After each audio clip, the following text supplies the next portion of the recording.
So I'm really excited about this live. Mom is going to be with me in this interview. I just need her to send me a request to join.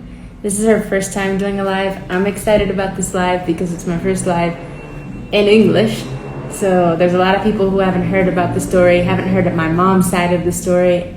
And let's see if my mom can figure out how to join live. So you just have to request Mom to join.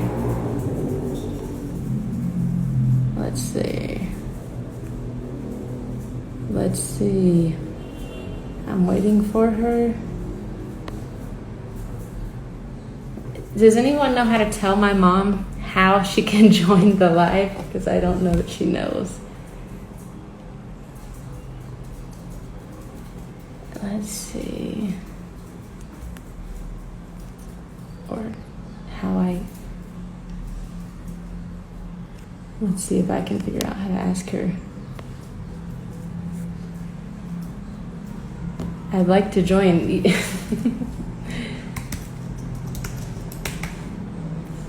Mom, leave and come back in and request to join. So we're trying to get my mom to be able to do this. So this live is going to be my mom sharing my story in English for many people who haven't been able to hear my story in English about what I'm doing in prisons in Guatemala, and hearing my mom how she went with this. So request to join. I might have to restart this because I don't know that my mom knows how to join. Let's see. So yeah, this live today is going to be with my mom, and we're going to be talking about my story in English, and I'm excited to hear how what I've been doing in Guatemala has affected her and how she sees it.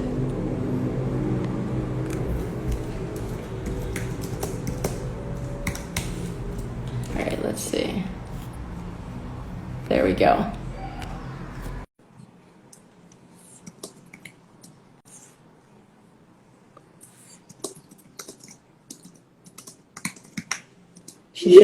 She should be joining soon. There you are. Finally, Mom. I was getting worried about you. Hello. So can you hear me all right? I can hear you. Can you hear me? Yep. So everybody, this is my mom. I'm in Guatemala. She's up in Tennessee. And for those, I'm going to give you like a brief on my story. I grew up in Tennessee with my mom and my dad. We had a pretty much what I considered at the time a normal life. It was, I grew up with my parents.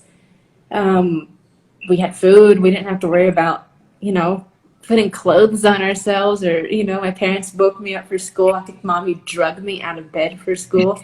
This was not something, was I good at getting up and going to school in the mornings, Mom? I think so. Actually, I can't remember that far back. Well, anyways, so my parents, when I was, 11 years old. Go ahead, Mom. When Ashley probably was about that age, we made a decision to adopt. We had 2 children, and we had an bedroom in our home. So we got this big idea to adopt, and we actually tried to adopt in the U.S., but everyone turned us down. So we ended up doing an international adoption, which led us, we did 2 international adoptions in Romania. And on the second one, Ashley went with us on that trip. What's interesting about this, for those of you who are hearing this, is my parents didn't go and adopt newborn kids, because that's, a big controversy is that all of the newborns and the older kids that no one wants. It's sad, but most people don't want to adopt an older kid. All of my siblings that my parents, we'll get into that later, have adopted are older kids. You didn't get a baby. You went and got older children. So that's really interesting. And I think that had a lot to do with me seeing my parents going and doing something like that and helping there being need in other parts of the world than Tennessee. Because in Tennessee, it's I didn't see the need like I saw when we went to Romania. I'm not saying that in Tennessee there's not need, but sometimes we get stuck in our bubbles wherever we are.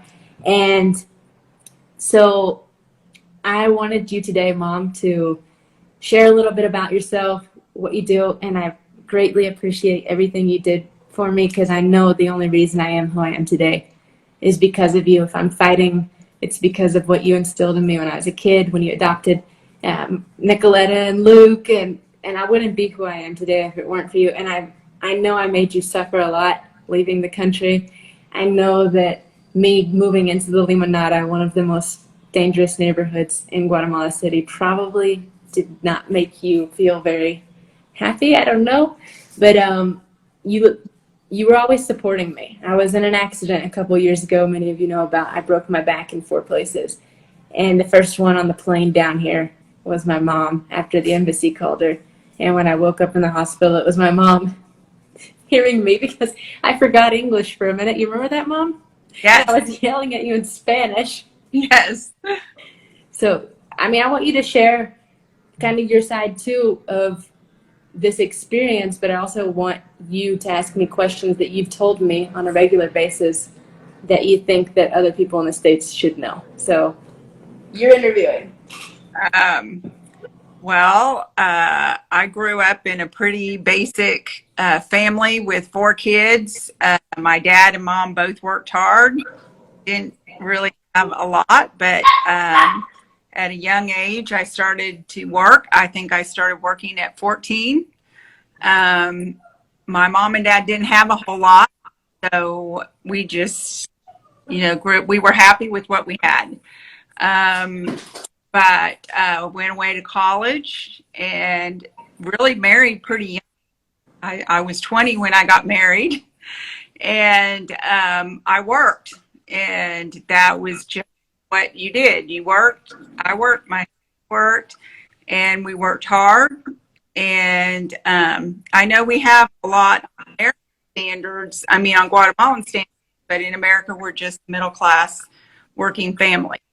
Um, and so I had Ashley when I was 22, and then about 5 years later, I had her brother. But we felt like that we were I'm the given, oldest. I'm the oldest. Everybody should yes, know that. we were given quite, we felt like we were blessed in what we had, that we got from working. And so when Ashley and her brother were probably about, I don't know, maybe 9 and 5, we felt like we had more to get. And that is where we decided to adopt, and adopted her sister first. And we had already had babies. Our mission was not to get a baby, like Ashley said. It was to help a child that nobody else wanted, basically, because everybody wanted the babies, but people didn't want the older kids. So that was just who we were. So we went and adopted two. We actually thought we were done. We had 4 kids. I had to work because in order to support 4 kids, I didn't get the luxury to stay home. That was just the way it was. I made a decision that we would do that to sacrifice have 4 kids. But Ashley, a very young age, saw, I guess, that we gave to others, and she went to Romania. She went with us, and even during high school, I saw in her wanting to help the underdog. She started writing a guy on death row and wrote letters to him, To a and guy on death row, you're breaking up a little, so I wanted to. yeah, she wrote letters to, I don't know how she found this guy. Rolling Stone magazine, which you did not allow me to read, that I secretly got a subscription to. She befriended a girl in her high school class that was actually in danger of going to prison, and she tutored English and helped her pass. She didn't really care about the popular crowd of the kids who kind of had everything. Didn't care about that. she worked very hard. She worked every day after school to earn money, and probably started working when you were 16. No, So, I was 14 at the tanning bed. oh, okay. But anyway, that's our family. We weren't rich by any means, but God supplied, felt like we could give to others. And um, that's a little bit about us. Your signal's breaking up. Are you hearing me well? Yes. Okay. I don't know if it's just me. But let us know if anybody else is hearing my mom's signal broke up. But you said that you wanted to ask me questions because you said there's things that a lot of people in the States don't know about what I'm doing because I mostly only communicate to people in Guatemala and in Spanish, and my platform is in Spanish. That's why there's probably 11 people right now connected because a majority of the people who hear my story and know my story speak Spanish. So you told me when I was home for 35 days, which was really hard for me. I loved being home, of course, but it was hard for me to be away from Guatemala. That there are things that you think that I should be sharing to people back in the United States. And there's also things that you mentioned that you observed about me that,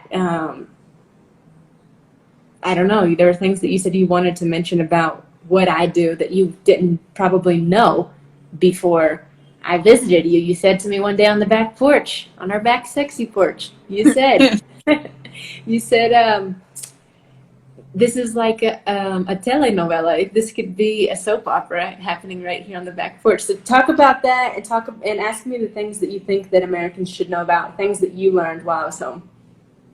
Well, Ashley, I think a lot of people know your story from maybe your TED Talk or that you went to Guatemala originally because you sponsored Miguel, who is now my youngest Is he son. there? Is he there?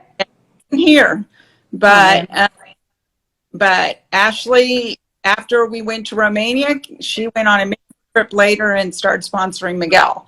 And I wasn't going to adopt any more children, but Miguel is in my home. He's my youngest child, and we also adopted Anna.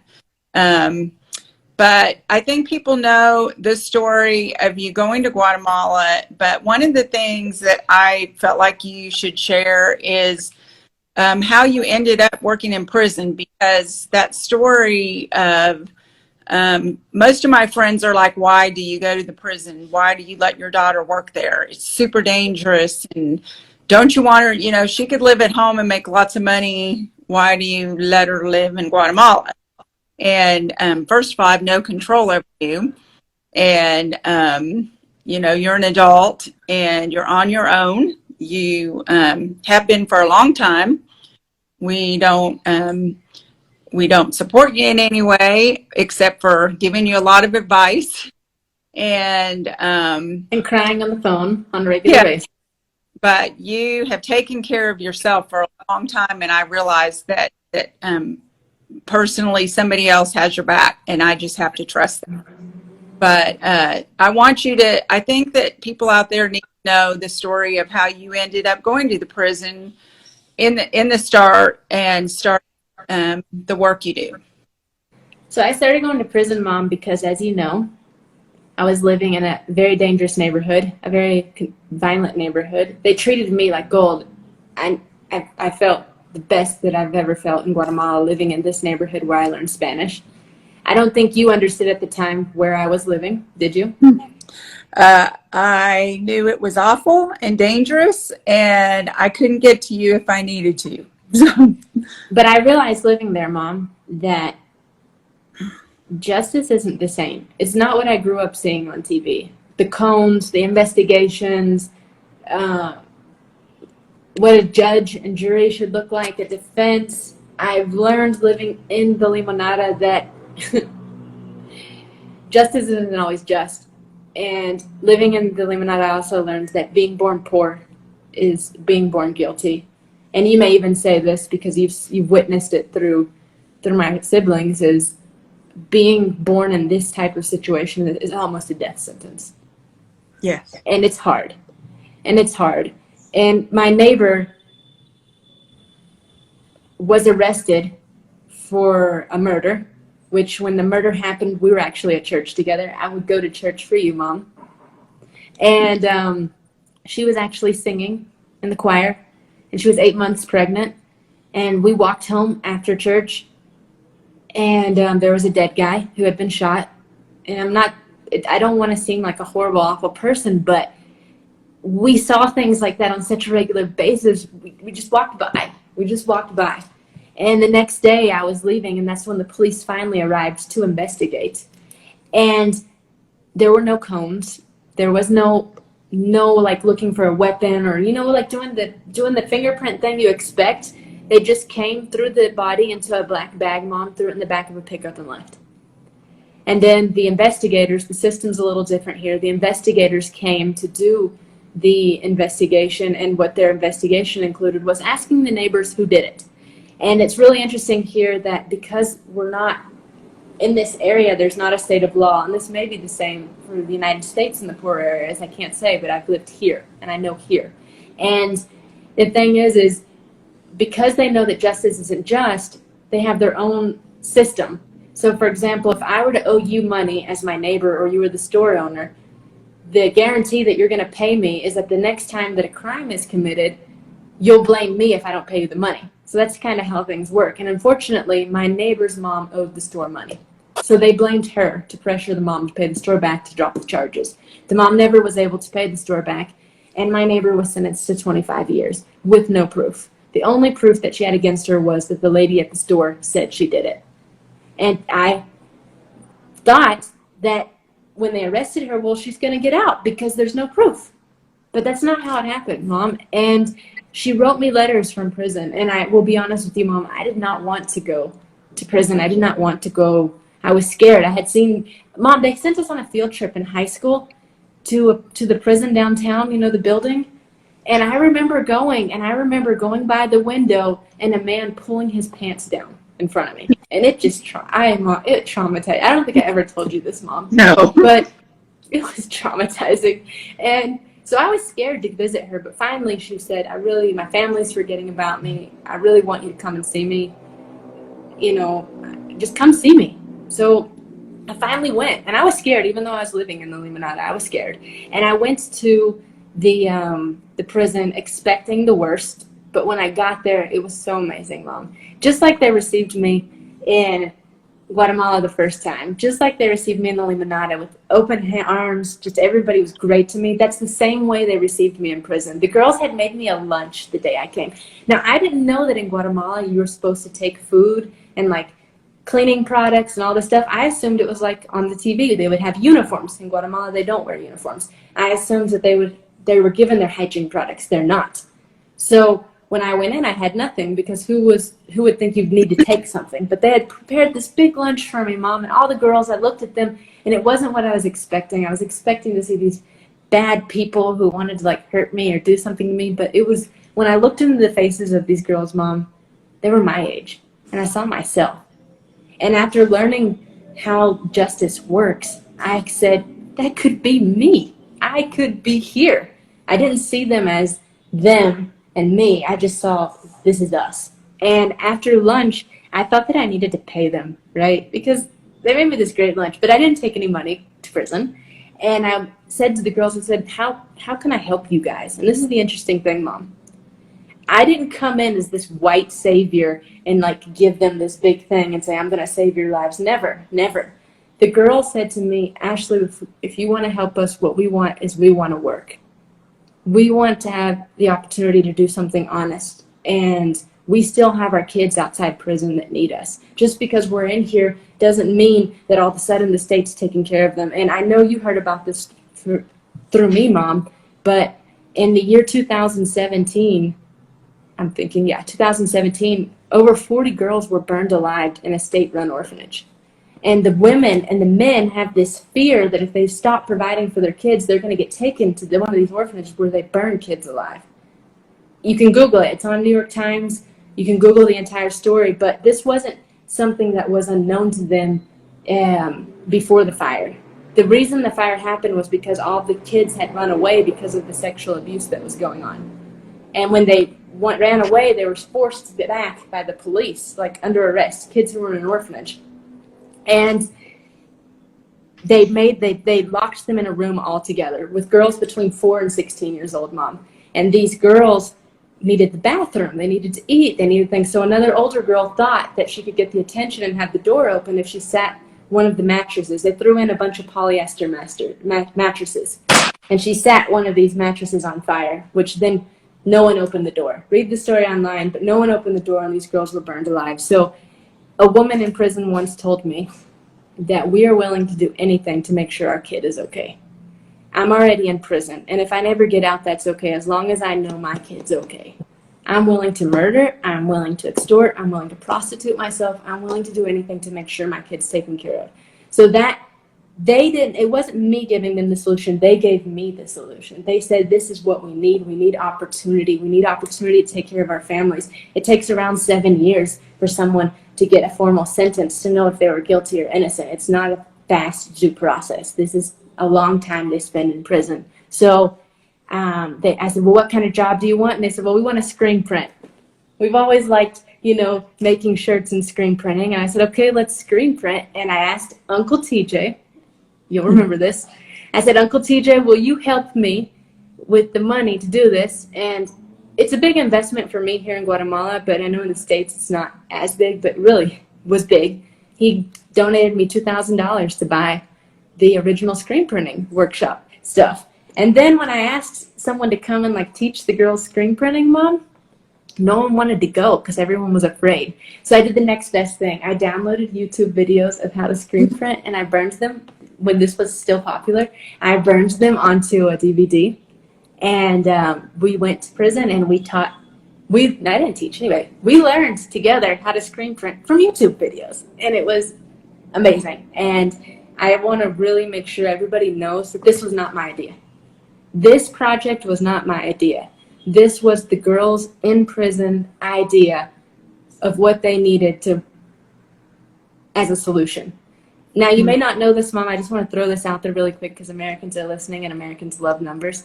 Is Guatemala, if you were to go on the State Department for the United States and you would go on the page and you would say, I want to travel to Guatemala, not because of COVID. This is from before COVID. The U.S. State Department does not recommend travel to Guatemala because of the high violence rates here. And if you look, it says homicide, kidnapping, and extortion are the 3 crimes. And from these 3 crimes, 80% of that is extortion. And then when you investigate, this is my thesis for law school, Mom, so don't think I'm going off it. But I investigated this. Then if you were to look into extortion, 90% of extortion comes from prisons. That's where the problem is, and guess what? Where the problem lies is where we're going to find the solution, and the solution, the same people within prison, they have the solution. And it's honest opportunity I think we all deserve. So anyways, I could go on and on, but I want to let you talk too, Mom. Well, I think that people think when they hear, oh, Ashley does screen printing and she does T-shirts, oh, she goes in there and she runs a business off of the women. But I want you to share what the program is like, because it's not just a jobs program. It is, it's not just making money. That's not really what it's about. And I think when you start telling people what you do in this program, it really changes the whole structure of things. So share how it works. So it's a social enterprises. That's something newer that people are hearing more and more about. But this was a social enterprise from the day it started, before it was popular to have a social enterprise. The girls wanted work. I'm not a business person, Mom. You know that I've always wanted to be a lawyer. Justice has run through my veins since I was a kid. But this is social justice. They wanted an opportunity to work. And how it functions is, it was really hard at first, because when I was afraid to tell people, Mom, that the shirts were made in prison, because I was afraid no one would order them, because there's so much bad comments on social media about people in prison that I thought no one would buy them. But literally, we were only selling 5 shirts a month to begin with, and that was definitely not sustainable. We do pay the girls for each piece that they produce, and it just wasn't sustainable. And I thought, I have nothing to lose. I'm just going to tell everybody that we do this in prison. And it was so amazing, Mom, when I told the Guatemalan people these are made in prison, all of a sudden our orders started to grow. And we started to get more and more people coming. Then eventually we opened up a cut and sew workshop within a men's prison. And then eventually had another screen printing project in another prison. And now we have another cut and sew project in another prison. And it's amazing how it's grown. But this is the thing. You have to be able to, when you run a business, it is not easy. And a lot of people assume that, oh, you're making millions of dollars on all these people in prison. That's not how it works. Everybody has to make a salary, and they have to be paid according to the Código de Trabajo, which is the labor law here in Guatemala. There's not a special law for prisons. It's the same for people inside and outside. You have to pay them this. But that's not it, Mom. I have to, when I go into the prison, I have to be searched. I have to have all my products searched. I have to be aware that at any time there can be a shakedown and all of our products can be destroyed, because when police come in and do a shakedown, they're not coming and like gently looking at things. They are throwing things on the ground, tipping over buckets of ink. They're just dumping them out to make sure we don't have drugs stored in there.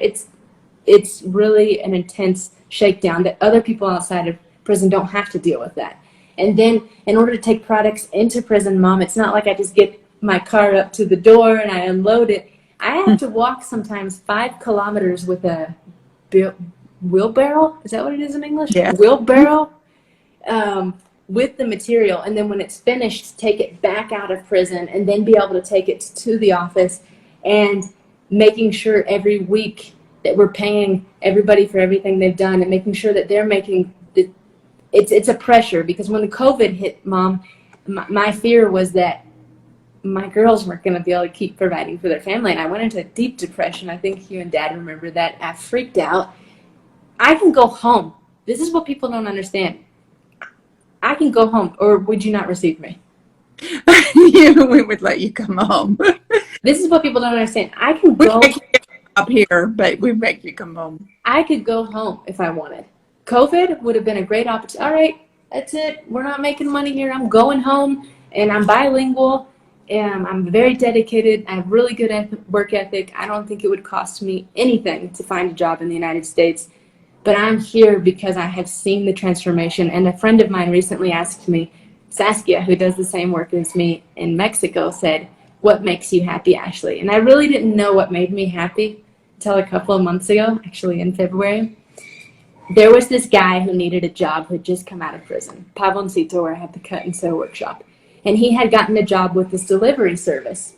And he was doing all right. He even got back into school to study respiration therapy. This is really interesting because he started before COVID. So he was studying respiration therapy, and then the company changed owners, and the owners asked who had committed a felon. Well, here in Guatemala, there isn't a difference between misdemeanor and felon. If you've been to prison, everybody's a felon. You don't get a second chance. So even though he was in prison, I'm not saying that it's acceptable, but we've all messed up. He stole something from a store. He stole something from a store, he got caught, he went to prison, but when they found out that he had a felon, they fired him.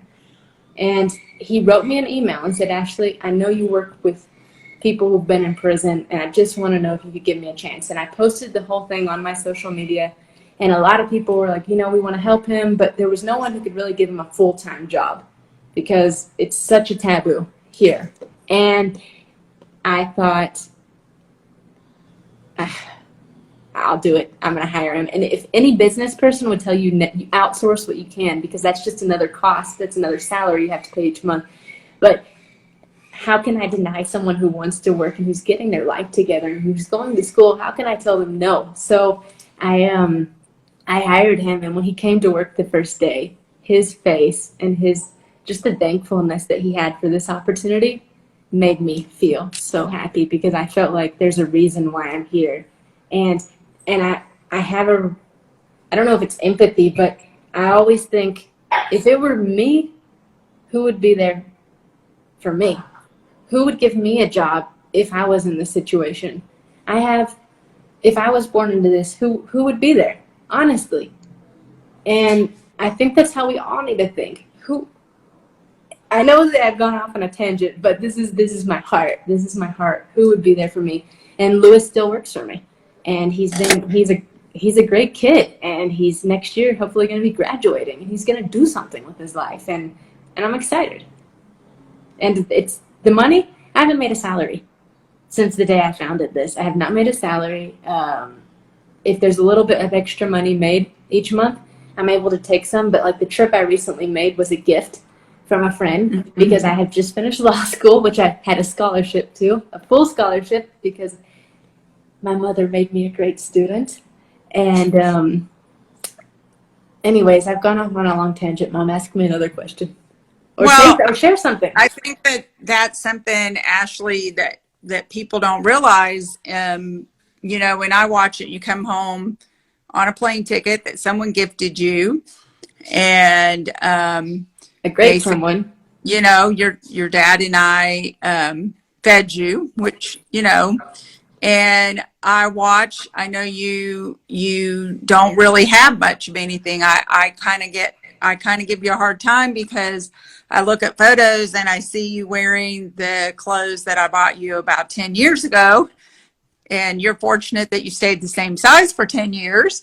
But, you know, I know being your mom that materialistic things don't matter to you, except for a pair of Converse tennis shoes here and there. I love my Converse. And you know, my boss or my work would say, you know, well, why in the world does she do that? You know, why does she do a job where she's, you know, gosh, 15 years later, you're still really not making a whole lot of money. And, you know, I know because I'm your mom that it's your passion. It's not just a job. It's you know, and, you know, one of the things, Ashley, when you were here that I don't know that people know because I sit and watch you is, you know, you're up at like 9 in the morning, and I went to bed every night, 9 or 10, 11 o'clock at night, and you were still out on my great porch till all hours of the night. And there's a lot of people that wouldn't do that for nothing. I mean, it's I guess that's what I want people that are watching to know is that there's not wealth in this job.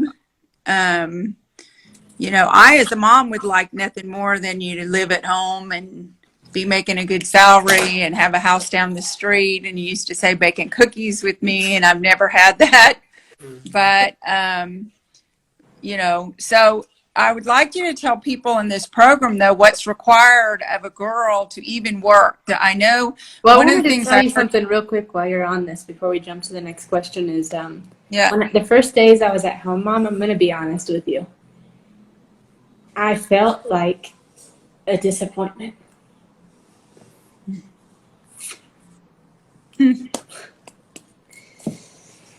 Because it's July. It's emotional month. I felt like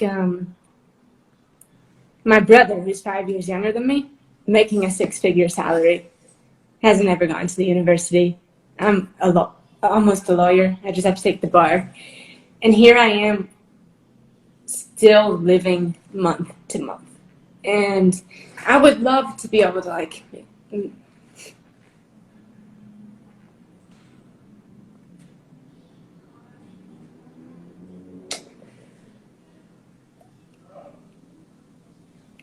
I think I just want to make you proud. So I feel like I'm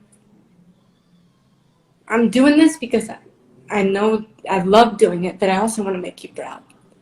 And I know that it would be awesome to say, like, I have this successful daughter. She's doing all this great stuff. She's a lawyer. And I don't feel like that I can give you that. So I felt disappointed. But what was great was after my first week there, and I was working my ass off every day, and you saw it. I'd wake up in the morning for my law classes, my last law classes. I would go, I would have my meetings all day, every day, and you would see the things that I have to put up with every day. And I really felt like I saw a transformation in you. I felt like for the first time, Mom, and that I needed this trip. And I'm so thankful for Stephanie, as she's connected. She's the one who made that trip possible. I felt like for the first time in my life, Mom, and this isn't on you, this isn't to make you feel bad, but I felt like you saw me. And I hadn't felt that before. I mean, I'm so far away, but I felt like you saw me and you saw my sacrifice and you made me feel like I wasn't a disappointment. And I needed that. I didn't know I needed that, but I did, because I felt like I was. And I realized from this trip, which I would have never done if it was Stephanie, I wouldn't have given it to me, was that I'm not a disappointment to you. Definitely not. And I mean, that's why, Ashley, I said I wanted you to share in English because, you know, my friends and the people I know don't get to hear your heart. And the job that you're doing is hard. It's really hard. And most of us go to work and we do a job and we have pressure, stress, but we don't choose to go and do a job in a prison, which is not a prison like here in the States. I mean, I think it's so important for people to understand that these girls are there for years and years before they even have a hearing to decide if they're guilty. And then on top of that, there are other pressures and stresses. And, you know, often days I would come home and it might be a good day, but you're trying to figure out how you're going to make ends meet to pay all the workers. You know, that's the stresses. And whoever, you know, there's no wealth in it. And then the stress. There's wealth. The wealth is what I feel in my heart and what makes me happy. That's my wealth. Then most people would quit when they then on top of that have other stresses that are unimaginable. You know, unimaginable days where there are things going on that are like a movie. You know, I've watched a lot of movies about Latin America and it's scary and it's real. And there are things that are going on in Latin America that are crazy. And the fact that you choose to do that has to mean that you're 100% passionate about these women and changing their lives. And only someone who's passionate about women would do this job. You know, and I guess that's what I want you to share today. I wanted you to let people know in both English and in Spanish, you know, how hard it is. It's a lot harder down. I'm not saying it's easy in the States because I haven't lived there long enough, but there's at least there's some security in the States. And when I'm speaking about justice, there's at least some judicial security that's not here. And I always tell Guatemalans, you know, at any moment, any of us could be arrested.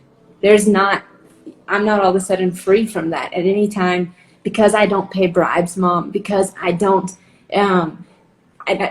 these officials come through, these authorities, these executive authorities come through. Someone said it to me today, like changing dirty underwear. They come through all the time and they're fired immediately because of the corruption. And because I don't pay bribes and I don't do it and I don't participate in that, there is a lot of pressure that I get. I mean, I can't go into great detail about what that is. And is it my signal or your signal? I think you went out. You went out, Mom. Is it my signal or your signal? I lost you for a minute. Now you're back. So anyways, being able to keep this work going, being able to continue to have clients, it's a lot of work, but it is amazing to see that 540 people, Mom, have come through our program and not one of them has come back to prison. The recidivism rate in Guatemala is between 60 and 80%. And everybody who's come through our program has gotten out of prison, gotten an honest job, and has not come back. It is working, and it's amazing because this is the solution that they gave. And to be able to be a part of that is huge. I love it. And I know that I'm different, and I'm not like everybody else. You know, I'm not like Nick, my brother, making a six-figure salary. I'm not like my siblings going to work. I'm doing something that I feel like no one understands. And that's why I felt like I was a disappointment to you, because I understand why I do it. But I want other people to understand that I do this because I love it. I do it because I get to be a part of something that's bigger than me. I get to see people have an opportunity, and I get to know that, I don't know, it's amazing that I'm even able to allow to be part of this, and I want to keep doing it. And as long as I have breath to breathe, I'm going to continue fighting. I just finished law school. I mean, I got to take the bar, but I'm going to keep fighting, and I'm going to keep forging away. And I told you when I came home, you asked me to stay. Or did I hear you wrong? I was like, I don't know if you should go back because there are forces that don't want you to work in Guatemala. And it's hard. There are people that are not good, and it's dangerous for you to be there. And if What you I stay said to here, you, I said, Mom, I'm you said no. single. I have no kids. And if I go to prison, it'll get the word heard for women.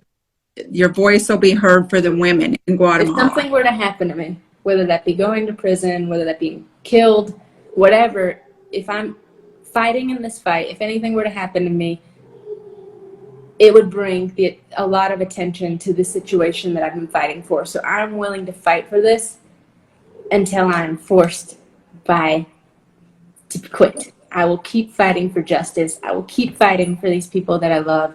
And I feel a lot stronger after having visited you for 35 days to fight, because now I know that my mom, I mean, you can say you're proud of me, but I felt you were proud of me after that trip, and you made that post as soon as I got home. I really feel like I make you proud, and that gives me strength, Mom, that I really need to keep doing this, because you did say it's hard, and I don't want to focus on how hard it is, because there's so much good.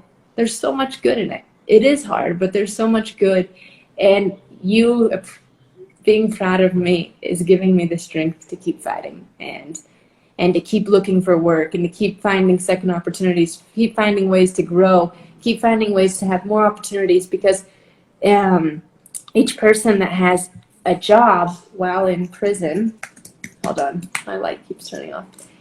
Each person that has a job while in prison, if you were to quantify the number of extortions that were denounced, or I don't know the word in English, I can never remember the word for denounced, but were formally denounced to authorities, there was 15,000 in the year 2019. And it was estimated that of those 15,000, that over 90% came from prison. And if you were to quantify that according to how many people are in prison, over 25,000 potentially, each person in prison represents 0.57 extortions. So if a lot of people think that they're making a ton of money on extortions, that money is divided up between a ton of people. And those women and men who are part of this, I'm not justifying this by any means, but they're not making tons of money like a lot of people want to believe. They're probably making between $50 and $100 a month, from what I've been told.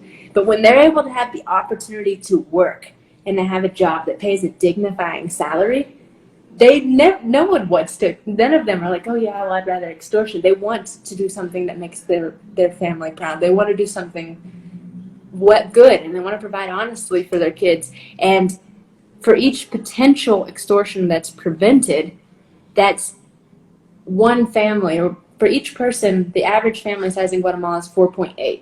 So for each extortion that is potentially prevented, that's 4.8 people, Mom, who don't go fleeing from Guatemala to the United States.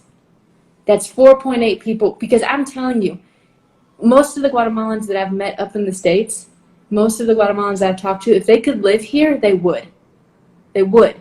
This country is beautiful, Mom. This country, you've been here. You've been to the lakes with the volcanoes, to Tikal. It's an amazing country. And I don't think that's just isolated to Guatemala. I think that most Latinos who are in the United States, if they could live at home and not be threatened and have an opportunity and be able to take care of their families, they would be here. They would be here. And I want to be part of helping. I love Guatemala. This is my home and I'm not leaving. But I want to be able to see Guatemalans live in, I don't want to say peace, but I want Guatemalans to live a secure life and be here, because I know they want to be here in their country. And so I will keep fighting until. And Ashley, I know we keep talking. I think what's really what I want people to understand is you're not just giving people work. Because I know from having a daughter adopted from Guatemala that these women, it's not all just fine work. They have mental health issues where they need psychological counseling.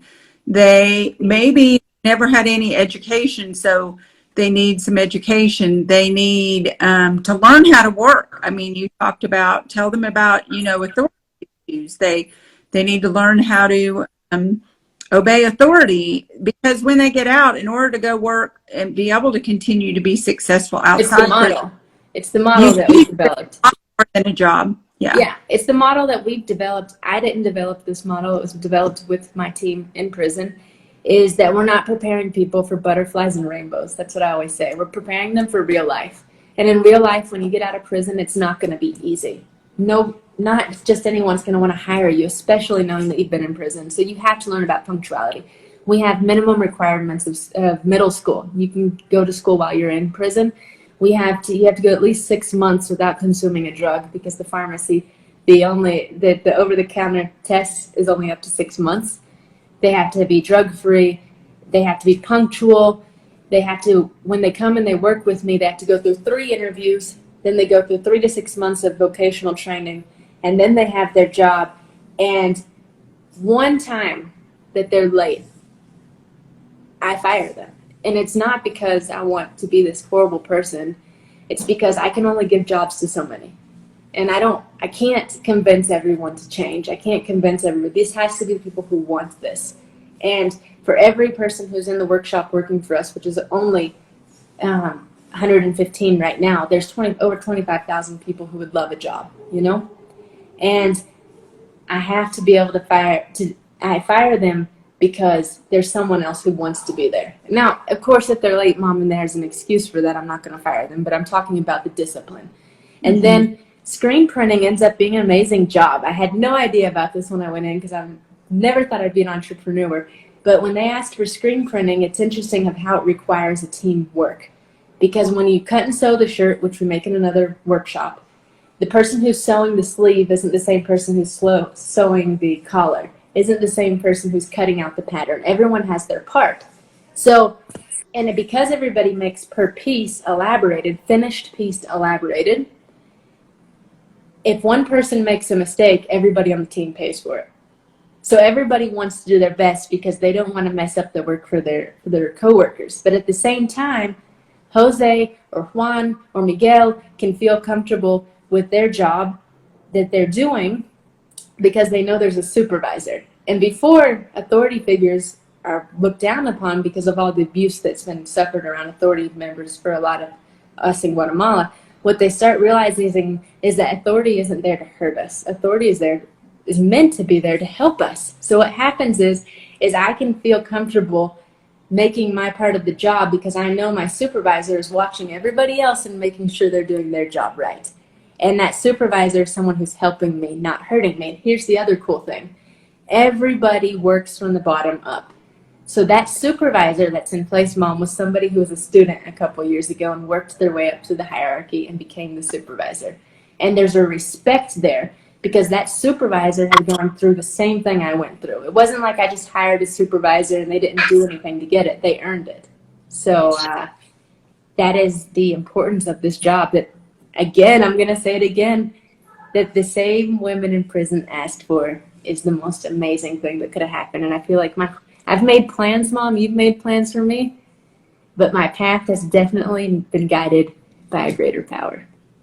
Well, and it's so different than when I first went into the prison. I was saying to you, I remember girls making, they're desperate, and then making little covers for ice cream cones for not even a penny each, and girls sitting all day long because they were so desperate to support their families.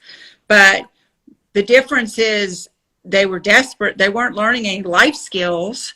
They weren't learning, and how can you take care of your family when you're making, I mean, we think about having to go and buy, I mean, this sounds crazy, but women, feminine products, and you're making like what? Ice cream cones. How are you even going to be for your family who's at home? And the great thing about the program that I teach is that this isn't what do you call? We hear all the time about sweatshops, forced labor, and that's not what you're doing. You pay the women an honest salary. Really, usually you pay them before you pay yourself.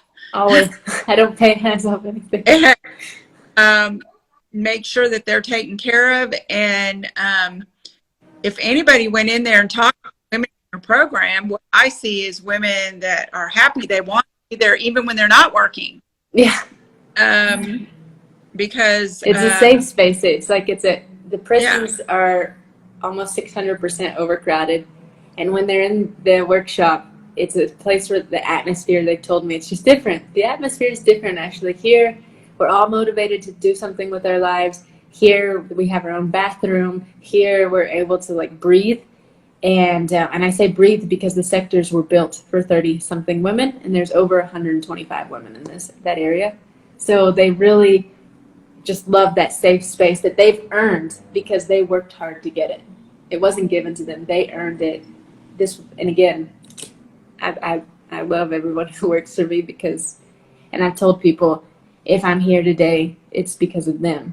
They've held me up. They've given me the strength, and I'm thankful to them. Yeah. Well, anyway, I think we got 5 more minutes. If there's anybody who has any questions for my mother in the United States, or it's too bad Miguel's not there. That would have been really cool to have Miguel. And I really appreciate you taking this time, Mom, to do this live, and I appreciate you having me in your house for 35 days. I appreciate the people who've come alongside me while I'm in Guatemala. I can't not mention them. Estefania has come alongside of me. You hear me talking about her all the time. I'm here because of her. I have, Estefania has come alongside of me, and Ness has come alongside of me. There's so many people who come alongside of me, and I thank, who believe, and who've seen what I've done, and they say, we're with you. We're with you. And it's really interesting, Mom, woman power, because all the people who've come alongside of me and have really supported me, like Estefania, are women. And these conditions, as you've mentioned multiple times, are dangerous and hard. And it is women that are at the front of this fight. Isabel, Doña Isabel. I mean, saving me after my car accident, paying for my law school through her foundation. All women. Have you noticed this, Mom? Heather Radu, woman. Yeah. And I mean, that's the thing about people say, how do we let you be there? Because there are amazing women that have stood by you, that have given you a scholarship through college, or helped you when you almost died in a car accident. People that I've depended on through the years to be there and take care of you because you're here. And, and I'm still dependent on a lot of people to take care of you in the coming days when I can't be there. Estefania, she's here with me. I mean, she's listening, and she came to my house yesterday when I was, having one of my regular struggles that we have working in this atmosphere, and there's many other people who I know who would also do it, but Estefania has been there helped me. She's the one who said, Ashley, you need to be with your family. It's been 16 years. You need to spend time with your family. I'm sending you to the States. Who does that? Who does that? Yeah. That's someone who loves you and supports you. And Stephanie also believes in the project just like I do, because it is contagious. Once you understand what's going on, how can you not want to be a part of it? It's very contagious what's happening, and that's what's happened to Stephanie. Has been working with me now, Mom, for 7 years, and we're just she's always saying to me, Ashley, we're just getting started. We're just getting started. That's right. And that's the thing we want everyone to hear, that um, these women aren't criminals. I mean, maybe they've made a mistake, but everyone deserves a second chance. And we believe in law and order and justice, but at the same time, I watch the lives that Guatemalans live, and it's probably here too, but I guess we've seen it more, and we've lived it in our house with, Yeah, one minute. Your sister Anna, and looking at her life, and if you change anybody's life and make them not have to live through the life that it's worth it. It is. It is worth it. Imagine being able to go back and have given Anna's birth mother an opportunity to change. How would Anna's life look? How would it have had looked? And that's what we get to do every day.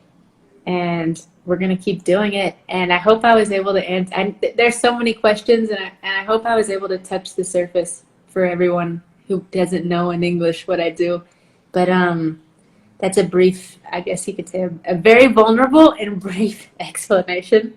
I've never cried in an interview. I'm a badass, supposedly. So, but I value you a lot, Mom. And that's probably why I got so vulnerable with you there, because I really do value you and your support. It means a lot. And we love you, and we support you. So, as we're wrapping up this live, everyone, please share it. I'm gonna post it on my Instagram wall, and if you could share it with people who want to hear the story in English, I would really appreciate it.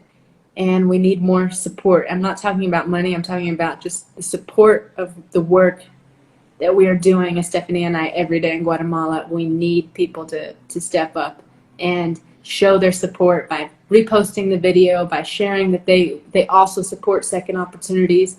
That's the kind of support that we need. We need that corrupt authorities know that we are here to fight and that we have support, and that we're going to keep doing things the right way, according to the law. We're not going to pay bribes. We're not going to do things that are not acceptable. We're here to fight, and we're here to do what's right. And I do believe, too, that there are authorities that are not corrupt. And we need to be showing those authorities who are doing the job right. We need to be shown, because not everybody's corrupt, but some of those people get lost.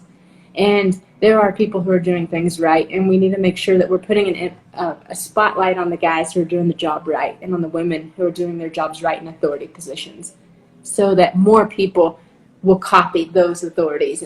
Because when we get stopped by the police in Guatemala, I'm going on a tangent, we always just assume they're corrupt. But let's give them the benefit of the doubt. Maybe they're not corrupt. Maybe they need to hear someone say, yes, sir. What do you need? My license? Here you go. Are you having a good day, sir? Being treated like a human, because the empathy isn't just for the people in prison. The empathy is also for the authorities. We don't know what they've gone through. We don't know the life they've suffered, and we need to make sure our empathy is for all humans, not just the obvious, but everybody. Me, you, all of us.